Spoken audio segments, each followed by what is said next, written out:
রহমানির রহিম আমার আল্লাহ বলেন কুল ইয়া ইবাদিয়াল্লাযিনা আসরাফু আলা আনফুসিহিম লা তাকনাতু মির রাহমাতিল্লাহ ইন্নাল্লাহা ইয়াগফিরুয যুনুবা জামিআ ইন্নাল্লাহা ইয়াগফিরুয যুনুবা জামিআ ইন্নাহু হুয়াল গফুরুর রহিম। আল্লাহু আকবার।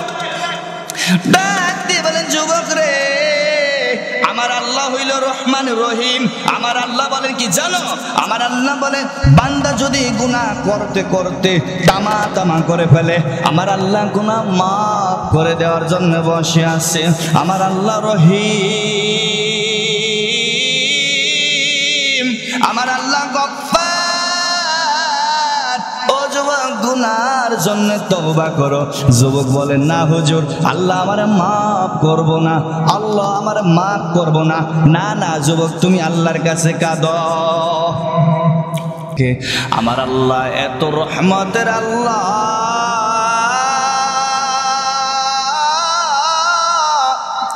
আমার মালিক। বান্দা যদি জিন্দেগি যত গুনাহ করতে করতে জিন্দেগির তামা তামা করে ফেললো, আমার আল্লাহ বলে বান্দা রে চিন্তা করিও না, ওই সাগরের সমুদ্র ফেনা পর্যন্ত যদি গুনাহ করো, আমি আল্লাহ তোমার জিন্দেগির গুনাহগুলো মাফ করে দিব। আবার যুবক ভাইরা রে, ও যুবতী মা, তুমি গুনাহ করতে করতে জীবনটার তামা তামা করে ফেলেছো মা। ও মা, গুনাহ ছেড়ে দাও, আল্লাহর কাছে চোখের পানি ফেলাইয়া কান্দ। আমার আল্লাহ রহমান, আমার আল্লাহ রহিম, আমার আল্লাহ সত্তার, আমার আল্লাহ আরশের আজিমের মালিক।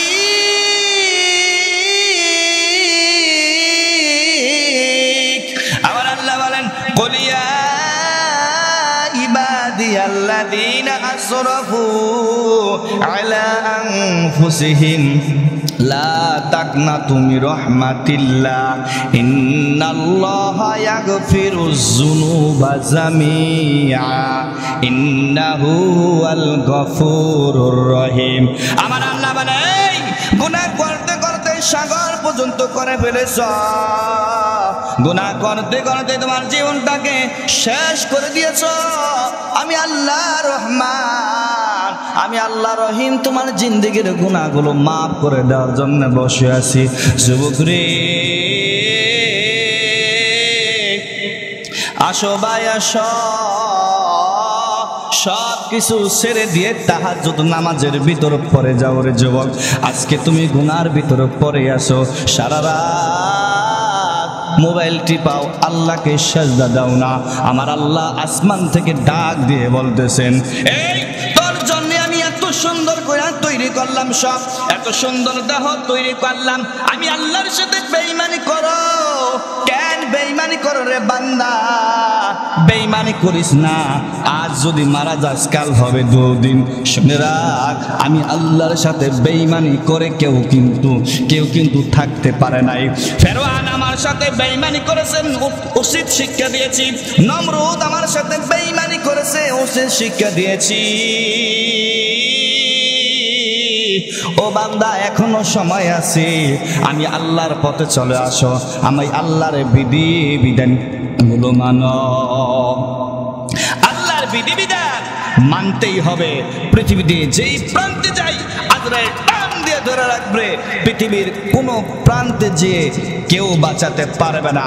তোমার ছেলে যেই ছেলের জন্য তো কষ্ট করেছ, যেই মেয়ের জন্য তো কষ্ট করেছ, ওই ছেলে মেয়ে তোমাকে বাঁচাতে পারবে না। তোমার স্ত্রী, প্রাণের স্ত্রী তোমাকে বাঁচাতে পারবে না। তোমার মা, যেই মা তোমার 10 মাস 10 দিন গর্ভধারী করেছে, ওই মাও তোমাকে তোমাকে বাঁচাতে পারবে না। যেই বাবা তোমার জন্য এত মেহনত কষ্ট করেছে ওই বাবাও তোমাকে বাঁচাতে পারবে না। পৃথিবীর তোমার যে নেতার পিছনে দৌড়াইছিলা, যেই নেতার পিছনে দৌড়ে চাঁদাবাজি ইয়াবা গাঞ্জার সাথে জড়িত ছিলা, অন্যের টাকা মেরে খেয়েছো, হুঁশ হারিয়ে ফেলেছো, মেয়েদেরকে ধর্ষণ করেছো, নারীদেরকে বিধবা মাদেরকে কষ্ট দিয়েছো, ও যুবক শুনে রাখো, আমি মাওলানা আব্দুল শাকুর বলে যাচ্ছি, পৃথিবীর তোমাকে কেউ বাঁচাতে পারবে না।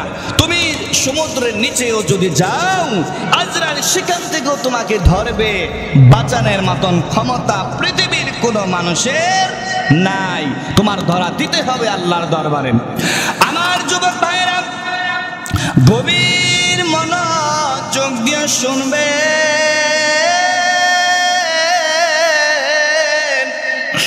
মনটাকে নরম করে ফেলবেন, চোখের পানি ফেলাইয়া কান্না করবেন। ও আমার বুড়া বাবারা, পর্দালের মা, ও আমার বাবারা রে, কারায় আছো, যেই জায়গায় আছো না কেন মন দিয়ে শুনো। মাইকের আওয়াজ যত দূর যায়, ফুতুল্লাবাসীরা, একদিন তো আমিও চলে যাব, অন্ধকার কবরে চলে যাব রে যুবক।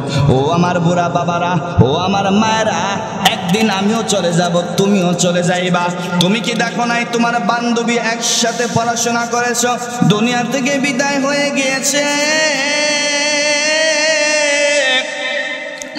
একসাথে এক কলেজে পড়াশোনা করলা, দুনিয়াতে নাই, অন্ধকার কবরে চলে গিয়েছে।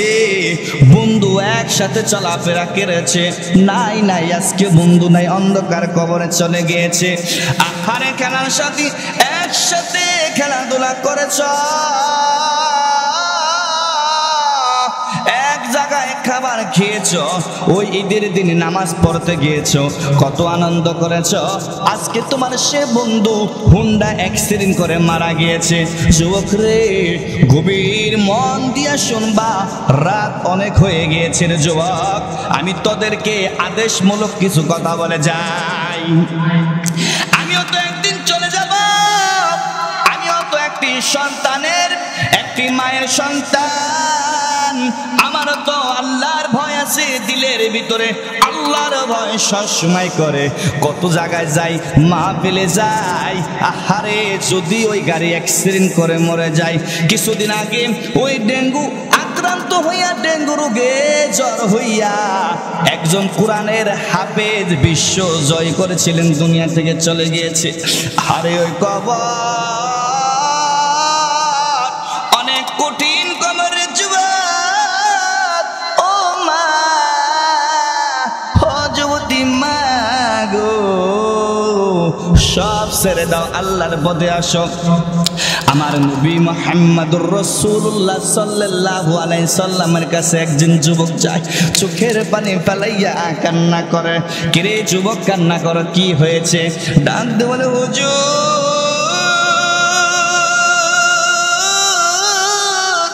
ও হুজুর, গুনাহ করে ফেলেছি, অন্যায় করে ফেলেছি, ব্যভিচার করে ফেলেছি, হুজুর আমার তওবা করাইয়া দেন, আমার আল্লাহ যেন আমারে মাফ করে দেয়।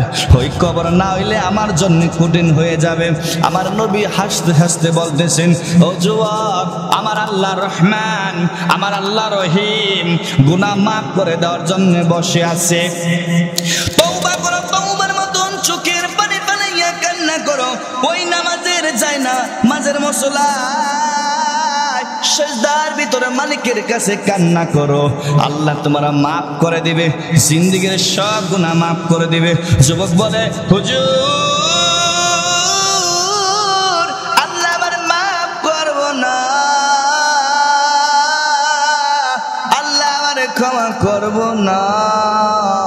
আমার নবী ডাক দিয়ে বলতেছেন, ও যুবক শোনো, আমার আল্লাহ রহমান অবশ্যই তোমার জিন্দেগীর গুনাহ মাফ করে দিবে। আমার আল্লাহ রহিম, আমার আল্লাহ রহমান রহিম। আমার আল্লাহ বলেন, বলিয়া ইবাদি আল্লাযীনা আসরাফু আলা আনফুসিহিম লা তাকনাতু মির রাহমাতিল্লাহ ইন্নাল্লাহা ইয়াগফিরুয যুনুবা জামিআ ইন্নাল্লাহা ইয়াগফিরুজ যুনুবা জামিআ ইন্নাহু হুয়াল গফুরুর রহিম। আল্লাহু আকবার। ডাক দিয়ে বলেন, যুবক রে, আমার আল্লাহ হইল রহমান রহিম। আমার আল্লাহ বলেন কি জানো? আমার আল্লাহ বলেন, বান্দা যদি গুনাহ করতে করতে তামা তামা করে ফেলে, আমার আল্লাহ গুনাহ মাফ করে দেওয়ার জন্য বসে আছে। আমার আল্লাহ রহিম, আমার আল্লাহ গফফার। ও যুবক, গুনার জন্য তওবা করো। যুবক বলেন, না হুজুর, আল্লাহ আমারে মাফ করব না, আল্লাহ আমারে মাফ করব না। না না যুবক, তুমি আল্লাহর কাছে কাঁদো। যুবক ডাকতে পারতেছে, হুজুর, নবী গো, আল্লাহ আমারে মাফ করবে না কখনোই। কেরে যুবক, কেন আল্লাহ মাফ করবে না? কারণ কি? এমন কি অন্যায় করে ফেলেছো? আল্লাহর নবীকে ডাক দিয়ে বলতেছেন, যুবক, নবী গো, কিছুদিন আগে কি জানতে পেরেছেন? মক্কা মদিনায় কবর থেকে লাশের দাফন কাফনগুলো সব চুরি করে কেউ নিয়ে যায়। আল্লাহর নবী বললেন, জি শুনেছি, চুরি হয়ে যায় দাফন কাফনগুলো, ওই লাশের কাপড়গুলো কে জানে চুরি করে নিয়ে যায়। যুবক ডাকতে বলতেছেন, পয়গম্বর, আমি সেই যুবক, আমি সেই লাশের কাপড় আমি চুরি করি, আমি গরিব মানুষ। আল্লাহর নবী চোখের পানি ফেলাইয়া কান্না করে, যুবক রে, কি শুনাইলি রে যুবক, কি শুনাইলি? মানুষ যখন মৃত্যু বরণ করে, কবরে যাওয়ার সময় খালি এই কাপড় নিয়ে কবরে যায়, তার কোনো কিছু লগে করে নিয়ে যাইতে পারে না, টাকা পয়সা নিতে পারে না, সম্পদ নিতে পারে না, কোনো কিছু নিতে পারে না। এই দাফন কাফনটাও তুমি চুরি করে ফেলা। হায় হায়, কি পরিমাণ গুনাহ করছো। আমার নবী ডাক দেওয়ার, যুবক, চোখের পানি ফেলাই আল্লাহর কাছে তওবা করো। আমার আল্লাহ তোমার জিন্দেগির গুনাহগুলো মাফ করে দিবে। আমার আল্লাহ যে রহমান।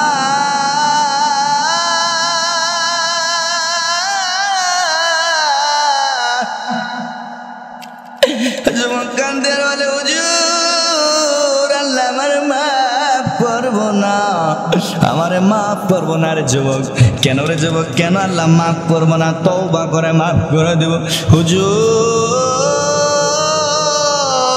আমি এই গুনাহ ছাড়াও অনেকটা অন্যায় করে ফেলেছি, আমার আল্লাহ আমারে মাফ করবো না গো হুজুর। আমি এই কথা আমার ছেলেরে বলতে পারি না, আমার মেয়েকে বলতে পারি না, আমার মাকে বলতে পারি না, প্রতিবেশীদেরকে বলতে পারি না। মা যদি জানে আমার বাড়ি থেকে তাড়াইয়া দিব, বাবা যদি জানে আমারে তাড়াইয়া দিব, তের্যপুত্র করব। আমার ছেলে মেয়ে যদি জানে আমারে কলঙ্কের দাগ বসায় দিব। আমার বাবার চরিত্র ভালো না হুজুর,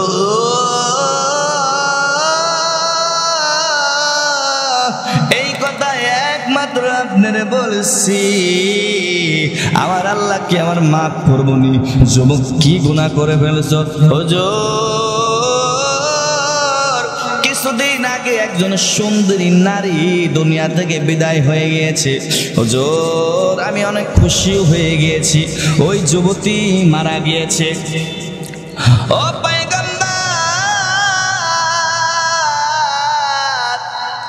ওই যুবতী যখন দুনিয়া থেকে বিদায় হয়ে যায়, আমি যারা যাই শরীক হই, ওই দাপন কাপন সব কিছু করি। আমি চিন্তা ভাবনা করলাম কখন রাত হবে, রাত হলেই আমি ওগুলো চুরি করব, লাশের কাপড় চুরি করব। মানুষ যখন নির্জমে বাড়িতে চলে যায়, আমি তখন ধীরে ধীরে গভীর রাত্রে ওই লাশের কাছে যাই। আমি যাইয়া তারপরে সেখান থেকে লাশের কাপড় যখন চুরি করতে যাই, আমি তার রূপে অনেক মুগ্ধ হয়ে যাই, রূপে পাগল হয়ে যাই। পৃথিবীতে কত লাশের কাপড় দাপড়, কত কাপড় চুরি করলাম, কিন্তু এই নারীর মতন এত সুন্দরী নারী আমি দেখি নাই হুজুর গো। আমি তার সাথে জিনা করলাম, ব্যভিচার করলাম। হুজুর যখন আমি কবর থেকে কাফনটা ওই কাপড় নিয়ে যখন আমি উঠতেছিলাম, কে জানে ওই মহিলা বলতেছেন, যুবক রে, আমি একজন নারী, সতী নারী, জীবনে কোনো পুরুষ আমার চেহারা দেখে নাই, জীবনে কোনো পুরুষ আমারে স্পর্শ করে নাই, আজকে তুই আমার কলঙ্কের দাগ লাগাইয়া দিলি যুবক,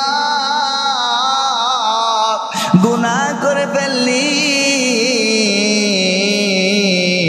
আল্লাহর কাছে কি জবাব দিবি? আল্লাহর কাছে কি জবাব দিবি যুবক? শোন শোন, তুই আমার সাথে ব্যভিচার করলি, আজকে আমি লাশ, এই কারণে আমি তোরে বাধা দিতে পারি নাই। শোন, ওই কিয়ামতের ময়দানের দিন তোরে আমি দুর্মু আল্লাহর আদালতে কঠিন জবাব দিতে হবে। যুবক হঠাৎ করে আশ্চর্য হয়ে গেলেন, চিল্লানি মেরে বাসায় চলে গেলেন। ওই যুবক বলতেছেন, এমন কোন দিন নাই আমার ওই কথা মনে পড়ে না হুজুর, অনেক গভীর রাত্রে আমি তওবা করে চোখের পানি ফেলাইয়া কান্না করি, কিন্তু আমার দিল মানে না, আমার মন বলতেছে আমার তওবা কবুল হয় নাই, আমার তওবা কবুল হয় নাই। হুজুর আপনি বলেন, আপনি আমার তওবা করায়া দেন। আল্লাহর নবী ডাকতে বলতেছেন, ও যুবক,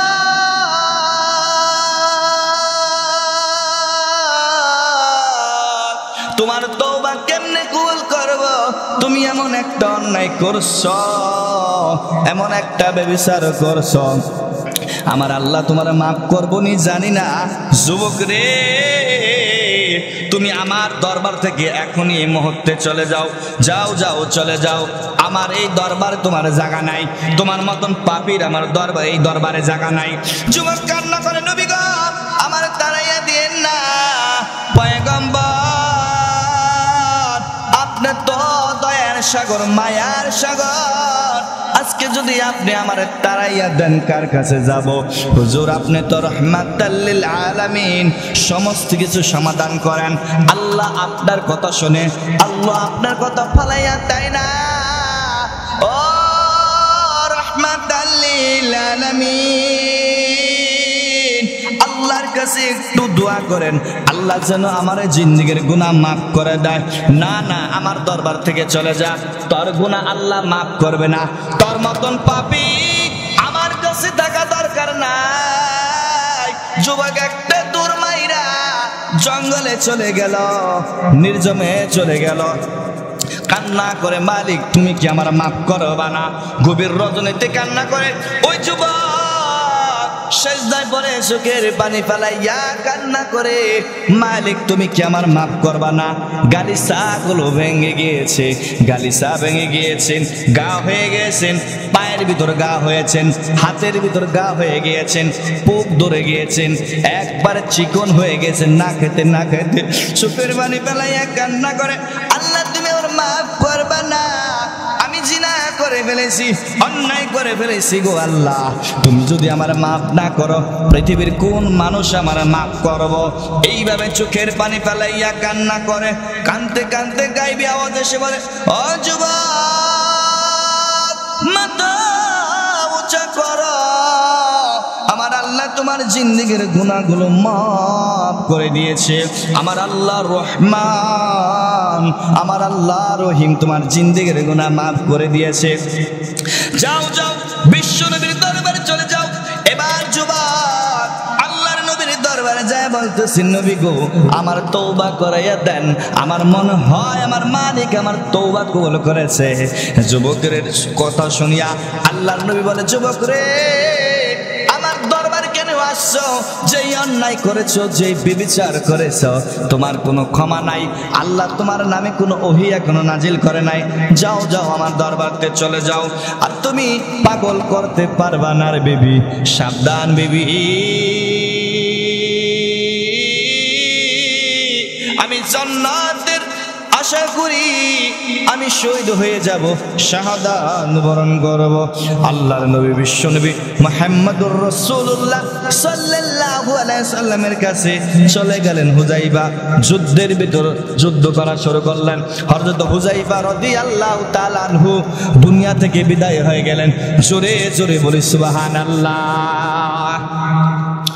আল্লাহর নবী বিশ্ব নবী হুযাইফার বিবির কাছে আসলেন। ও হুযাইফার বিবি, তোমার স্বামী তো দুনিয়া থেকে বিদায় হয়ে গিয়েছেন, অন্ধকার সবরে চলে গিয়েছেন, জান্নাত পেয়ে গিয়েছেন। বিবি কান্না করে, ও প্রাণের নবী, আমার স্বামী রে আমি 1 মিনিটের জন্য বলেছিলাম দাঁড়ান, দাঁড়ায় নাই। পয়গম্বর, আমার স্বামীর ভালোবাসা তো আমি পাই নাই। আল্লাহর নবী ডাক দিয়ে বলতেছেন, ও হুযাইফার স্ত্রী, তুমি কি দুনিয়া চাও না আখিরাত চাও? তুমি কি তোমার স্বামীকে ভালোবাসো নাকি? ডাক দিয়ে বলতেছেন, নবী গো, আমার স্বামীকে জীবনের চেয়েও ভালোবাসি। এবার আল্লাহর নবী ডাক দিয়ে বলতেছেন, ও হুযাইফার বিবি, তুমি যদি তোমার ইজ্জতকে হেফাজত করতে পারো, তোমার স্বামীর আমানত যদি তুমি খেয়ানত না করো, ওই কিয়ামতের ময়দানের দিন জান্নাতের ভিতরে তোমার স্বামীর সাথে তোমার নতুন করে বিয়ে হবে, একসাথে থাকতে পারবা। জোরে জোরে বলি সুবহানাল্লাহ। আর আজকে কি বলবো দুঃখের কথা, আমার প্রবাসী ভাইরা তার স্ত্রীদেরকে থুয়ে যায়, স্ত্রীকে বলে, বিবি রে আমার তুই অন্য কারো কাছে কিন্তু যাইস না, জিনা করিস না। পরকিয়া কারে বলে? পরকিয়া কত প্রকার, কি নিজের স্বামীকে সাইরা তারপর অন্য লোকের সাথে তারপর পালায় চলে যায়। আবার অনেক সময় এই নারীরা স্বামীর মনও জয় করে রাখে, পরকিয়া আরেকজনের সাথে পরকিয়াও করে, জিনাও করে। বেশি কুমিল্লার, তারপর ফেনী, এদিকে অনেক এগুলা চলতেছে। মাগো, আমি জানি না নারায়ণগঞ্জ মায়েরা তারা কিরকম। মা, আমার বিশ্বাস তোমরা ভালো, তোমাদের স্বামীর মাল ইজ্জতকে হেফাজত করবে, স্বামীর হক এগুলো যদি অন্য কাউকে দিয়ে দাও, কিয়ামতের ময়দানের দিন জিনা নিয়ে তারপর কবর উঠতে হবে, কঠিন জবাব দিতে হবে। আলহামদুলিল্লাহ, আল্লাহ পাক এই যুব সমাজের উদ্যোগে মাহফিল করেছেন নারায়ণগঞ্জবাসীরা। আল্লাহ যেন এদেরকে কবুল করে নেয়, আল্লাহ যেন এই মাহফিলকে কবুল করে নেয়, নারায়ণগঞ্জবাসীদেরকে কবুল করে নেয়। মুসল্লি আশেপাশে 10 গ্রামের লোকজন আসছে, সবাইকে কবুল করে নেয়। আল্লাহ পাক যেন আমাকে কবুল করে নেয়। আসসালামু আলাইকুম ওয়া রাহমাতুল্লাহি ওয়া বারাকাতুহু।